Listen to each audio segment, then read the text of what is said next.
नमस्कार दोस्तों, जय श्री श्याम। आज की वीडियो में हम बात करेंगे मेरे एक व्यूवर से जिनका मुझे कमेंट आया था और सर की एक क्वेरी थी कि सर एचडीएफसी और जो मोतीलाल ओसवाल का मल्टी कैप फंड है इसका कंप्लीट रिव्यू करके बताइए, दोनों को कंपेयर करके बताइए कि हमको कहां पे हमारा पैसा निवेश करना चाहिए। तो आज की वीडियो में कंप्लीट बात करेंगे। अगर आप इन दोनों फंड में निवेश कर रखा है तो भी ठीक है, अगर निवेश नहीं कर रखा है तो भी ठीक है, कोई दिक्कत परेशानी नहीं है। बिकॉज आज की वीडियो में ऐसा नहीं है, बिल्कुल पॉजिटिव वे में बात करेंगे। इन कंप्लीट फंड्स की जो नेगेटिव चीजें हैं उन पे भी हम डिस्कस करेंगे, कंप्लीट जानकारी आपको देंगे। तो चलिए शुरू करते हैं। चैनल पे नए हो तो चैनल को सब्सक्राइब कर देना और बेल आइकन के बटन को दबा देना। तो सिंपली देख लीजिए, ऊपर की तरफ दोनों फंड का आपको नाम नजर आ रहा होगा। एक है हमारा एचडीएफसी मल्टी कैप, दूसरा है हमारा मोतीलाल ओसवाल मल्टी कैप। अब यहाँ पे दोनों ही फंड को मैंने कंपेयर करा है। अब कंपेयर अगर हम करेंगे तो देखो, पहली चीज तो अगर हम बात करें एचडीएफसी की, तो एचडीएफसी का जो ये हमारा फंड है मल्टी कैप का, इसको थोड़ा टाइम हो चुका है आए हुए मार्केट में, ठीक है।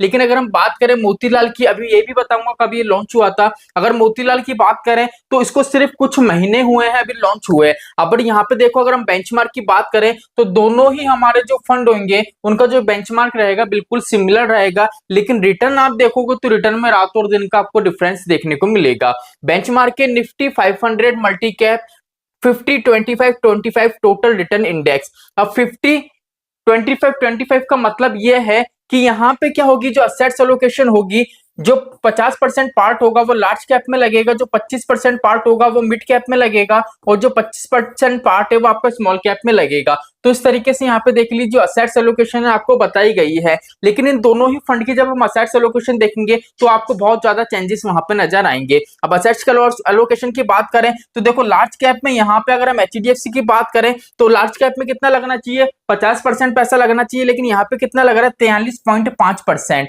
अगर मिड कैप की बात करें तो 25% लगना चाहिए, लेकिन यहाँ पे भी ज्यादा है, 26.55%। स्मॉल कैप की बात करें तो यहाँ पे भी 25% ना होके 1-1.5% ज्यादा है, 26.2%। अगर यहाँ पे देखो मोतीलाल की बात करें तो उसने बिल्कुल ही गलत कंसेप्ट लिया है। यहाँ पे अगर हम देखें इसका लार्ज कैप में कितना पार्ट जा रहा है, तो लार्ज कैप में जा रहा है 22.52%। यहाँ पे कितना परसेंट पैसा निवेश होना चाहिए, 50%, ठीक है। अगर हम बात करें मिड कैप की, तो मिड कैप में जहां 25% पैसा निवेश होना चाहिए, वहीं इसने सबसे ज्यादा पैसा ही मिड कैप में लगाया है। कितना लगाया, 35%, बल्कि यहाँ पे 25 की लिमिट है। अगर बात करें स्मॉल कैप की तो यहाँ पे 28.94%, जबकि यहाँ पे 25% पैसा निवेश होना चाहिए। अब आप बोलोगे कि सर जो असेट्स एलोकेशन है वो इस तरीके की देखने की क्यों मिल रही है, यहाँ पे क्या रीजन हो सकता है। देखो, रीजन के तौर पे अगर हम बात करें तो यहाँ पे क्या होगा, सबसे पहले मोतीलाल की बात करें तो यहाँ पे होल्डिंग कितनी देखने को मिलेगी आपको, 19, मतलब स्टॉक की संख्या 19 देखने को मिलेगी। इस पर्टिकुलर बेंचमार्क की बात करें तो फंड मैनेजर को यह अनुमति है कि कम ज्यादा से ज्यादा आप जो स्टॉक यहाँ पे पर्टिकुलर अपने फंड में शामिल कर सकते हो वो 500 स्टॉक शामिल कर सकते हो, और आपकी मन हो तो 500 में से कोई भी स्टॉक आप ले सकते हो। तो यहाँ पे देख लीजिए, अभी के टाइम में 19 स्टॉक हैं, और यहाँ पे एचडीएफसी की बात करें तो 213 स्टॉक आपको देखने को मिलेंगे। अब आपके दिमाग में बात आ रही होगी कि सर एक तरफ तो एचडीएफसी ने इतने ज्यादा स्टॉक भर रखे हैं और एक तरफ मोतीलाल है उसने सिर्फ 19 स्टॉक पकड़ रखे हैं, इसका क्या रीजन है। इसका रीजन यही है, बिकॉज अगर हम पर्टिकुलर इसकी बात करें फंड की, तो इसको ज्यादा टाइम नहीं हुआ है मार्केट में आए हुए, ये जून 2024 के अंदर आया था। इसलिए यहाँ पे क्या है, आपको जो स्टॉक की संख्या देखने को मिलेगी वो कम देखने को मिलेगी। बिकॉज जो फंड मैनेजर हैं वो इस तरीके के जो पॉजिटिव वे में, कंटिन्यू पॉजिटिव वे में रिटर्न बना के दे रहे हैं, उन्हीं को अपने पोर्टफोलियो में शामिल कर रहे हैं, बाकी जितने भी स्टॉक हैं उनको इग्नोर कर रहे हैं। बिकॉज अगर इस बेंचमार्क की बात करोगे तो कंटिन्यू 1 मंथ से डाउनफॉल की तरफ जा रहा है, जिसकी बात अभी हम वीडियो के आगे करेंगे। तो असेट्स एलोकेशन की बात करें तो असेट्स एलोकेशन की तरफ अगर आप जाना चाहो तो एचडीएफसी की थोड़ी बहुत सही है, बिल्कुल प्रॉपर तरीके से सही है, सही नहीं है, लेकिन थोड़ी बहुत सही है। लेकिन अगर मोतीलाल की देखें तो उसकी असेट्स एलोकेशन बिल्कुल ही बिगड़ी हुई है, ठीक है। तो यहां तक का कंसेप्ट क्लियर आ गया। अब बात करेंगे एयूएम की, तो एयूएम आपको दोनों को ही अच्छा लगेगा। बिकॉज यहाँ पे देखो, इस फंड को थोड़ा टाइम हो गया, 3-4 साल हो चुके हैं और इसको 1 साल भी कंप्लीट नहीं हुआ है। फिर भी अगर आप 3-4 महीने में इसका एयूएम देखोगे तो 1739 करोड़ का, और यहाँ पे एयूएम देखोगे तो 17,941 करोड़ का। एयूएम दोनों का अच्छा है। अगर यहाँ पे बात करें पैसा कहाँ निवेश होगा, तो यहाँ पे 96.2% पैसा इक्विटी में जाएगा, और यहाँ पे कैश होल्ड हो रहा है आपको 3.2%। डेप्थ में आपका बिल्कुल भी पैसा नहीं लग रहा है। लेकिन आपको अपने पोर्टफोलियो में डाइवर्सिफिकेशन चाहिए तो मोतीलाल के साथ आप जा सकते हो। बिकॉज यहाँ पे देख लीजिए 86.7% पैसा तो इक्विटी में लगेगा, और यहाँ पे देख लीजिए 9.9% पैसा अभी के टाइम में कैश होल्ड है।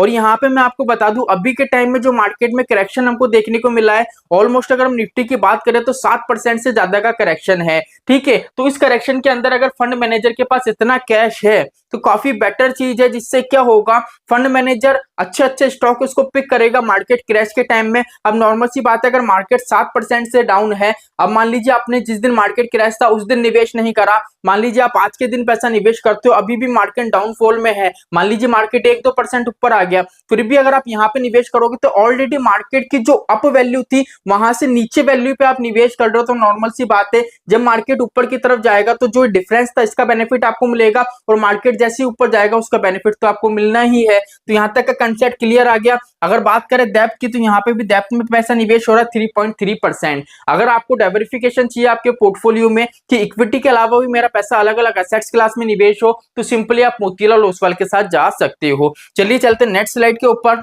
एक एक चीजें हम बारीकी से समझेंगे जिससे कंसेप्ट क्लियर हो। देखो लॉन्च डेट की बात करें तो दिसंबर 2021 को ये लॉन्च हुआ था। अगर दिसंबर पूरा कंप्लीट हटा दें हम तो 2022, 23, 24 ऑलमोस्ट इसको क्या हुआ, 2.5-3 साल कंप्लीट होने आ रहे हैं इस पर्टिकुलर फंड को।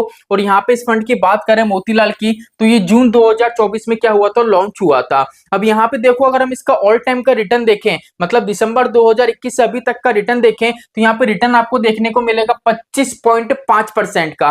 ठीक है, 25.5% का रिटर्न है। लेकिन हम जून 2024 में पर्टिकुलर इस फंड का देखें तो 21.1% का आपको रिटर्न नजर आएगा। लेकिन यही अगर हम अल्फा की बात करें, इस पर्टिकुलर फंड के बेंचमार्क की बात करें, जैसे ही मैंने आपको वीडियो के स्टार्टिंग में बताया था कि ये बेंचमार्क के डाउनफॉल की तरफ जा रहा है, तो इस पर्टिकुलर बेंचमार्क को आप देखो, 3 साल का अगर बेंचमार्क का रिटर्न देखें तो ये नेगेटिव रिटर्न दे रहा है, माइनस में 1.80%, मतलब ऑलमोस्ट 2% से ये डाउनफॉल में जा रहा है। और यहाँ पे भी देख लो, अगर हम 3 साल का अगर यहाँ पे भी हम 3 महीने का देखें तो देख लीजिए यहाँ पे भी आपको 1.80, बिकॉज बेंचमार्क एक है, इसलिए दोनों में अगर हम देखेंगे तो बेंचमार्क का जो रिटर्न है वो आपको डाउनफॉल में जाता हुआ नजर आएगा। बिकॉज बेंचमार्क में टोटल कितनी कंपनी है, 500 कंपनी है। उन 500 कंपनी के हिसाब से अगर 3 महीने का रिटर्न कैलकुलेट करें तो यहाँ पे नेगेटिव मिलेगा आपको 1.80 का। ठीक है, लेकिन अगर इस पर्टिकुलर फंड की बात करें HDFC वाले की, तो 3 महीने के अंदर जो उसने नेगेटिव रिटर्न बना के दिया है, इसका जो बेंचमार्क था,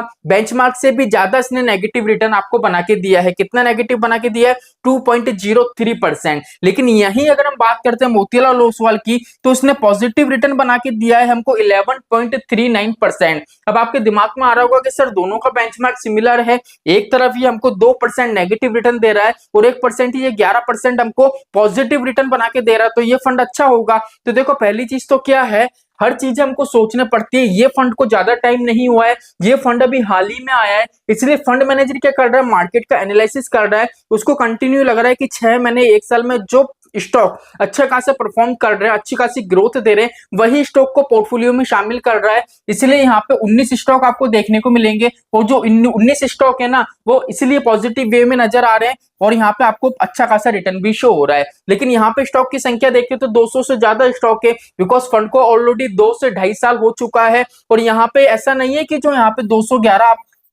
213 आपको स्टॉक देखने को मिले हैं, उनमें से ये वाली जो स्टॉक है 19 स्टॉक वो शामिल नहीं है। वो 19 स्टॉक में से भी कुछ स्टॉक जो यहाँ पे भी शामिल है, लेकिन यहाँ पे बात इतनी सी निकल के आती है, यहाँ पे 213 नेगेटिव जा रहे हैं और मान लीजिए 19 स्टॉक पॉजिटिव जा रहे हैं, तो नॉर्मल सी बात है जो आपको टोटल रिटर्न शो होगा ना, अगर जो पॉजिटिव वाला भी शो हो रहा है तो वो भी नेगेटिव चले जाएगा, इसलिए यहाँ पे आपको नेगेटिव रिटर्न शो हो रहा है। तो यहाँ तक का कंसेप्ट आपके क्लियर हो ही गया होगा। लेकिन इस HDFC वाले के हम रिटर्न्स की बात करें तो देखो यहाँ पे जो 1 मंथ का रिटर्न है वो नेगेटिव रिटर्न है, माइनस में 6.47, तो राउंड फिगर में इसको 7% मान सकते हैं। 6 मंथ का रिटर्न देखें तो पॉजिटिव रिटर्न दिया है 11% से। 1 ईयर का रिटर्न देखें तो 41% का रिटर्न है। ऑल टाइम का रिटर्न देखें तो यहाँ पे मैंने आपको बता ही रखा है 25.5% का। तो यहाँ पे देखो कहने का मतलब सिर्फ इतना सा है, अगर रिटर्न देख के निवेश करोगे तो कुछ भी आपके समझ में नहीं आएगा। आप दोनों चीजें कंपेयर करो कि भैया फंड कब लॉन्च हुए हैं। इस पर्टिकुलर फंड की बात करें तो लॉन्च हुए ज्यादा टाइम हुआ नहीं है, इस चक्कर में अगर देखोगे तो स्टॉक की संख्या ज्यादा नहीं है। अब नॉर्मल सी बात है, स्टॉक की संख्या कम है और ऐसे ऐसे स्टॉक हैं जो अभी के टाइम में करंट टाइम में अच्छा खासा परफॉर्म कर रहे हैं, इसलिए यहाँ पे आपको रिटर्न देखने को मिल रहा है। लेकिन अगर हम असेट्स एलोकेशन की बात करें, असेट्स एलोकेशन के हिसाब से आप जाना चाहो तो इस पर्टिकुलर फंड के अंदर आप जा सकते हो, बिकॉज यहाँ पे आपने देखा होगा असेट्स एलोकेशन बिल्कुल ही बिगड़ी हुई है। जहां पे लार्ज कैप में ज्यादा पैसे निवेश होना चाहिए वहां पे मिड कैप में हो रहा है। ऐसा क्यों हो रहा है? बिकॉज फंड मैनेजर का फोकस यही है कि भैया जो पॉजिटिव स्टॉक है ना वहीं हमको पैसा लगाना है, अभी असेट्स एलोकेशन से कोई लेना देना नहीं है। लेकिन इस पर्टिकुलर फंड को काफी टाइम हो गया है, इसलिए यहाँ पे क्या है आपको रिटर्न अभी नेगेटिव शो हो रहा है। बिकॉज अगर हम बात करें पर्टिकुलर बेंचमार्क की,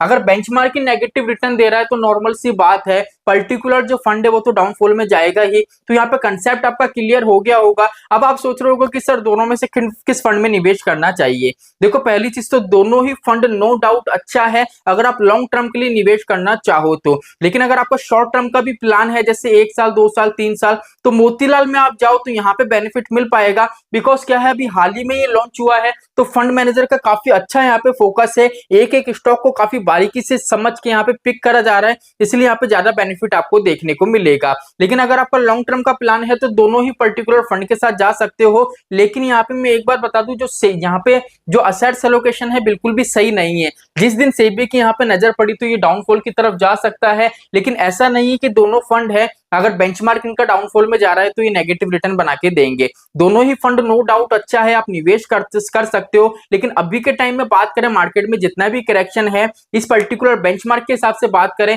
तो ये डाउनफॉल में जाते हुए नजर आ रहे हैं। अगर आपने निवेश कर रखा है तो ठीक है, अगर निवेश नहीं कर रखा है तो आपको कुछ महीने वेट करना है। जनवरी फरवरी के अंदर यहाँ पे अगर आप पैसा निवेश करोगे तो काफी अच्छा आपको बेनिफिट देखने को मिलेगा। तो आई होप आज की वीडियो में आपको कंप्लीट समझ में आ गया होगा। तो चलिए आज के लिए इतना ही, मिलते हमारी नेक्स्ट वीडियो में। जय श्री श्याम दोस्तों, जय श्री राधे।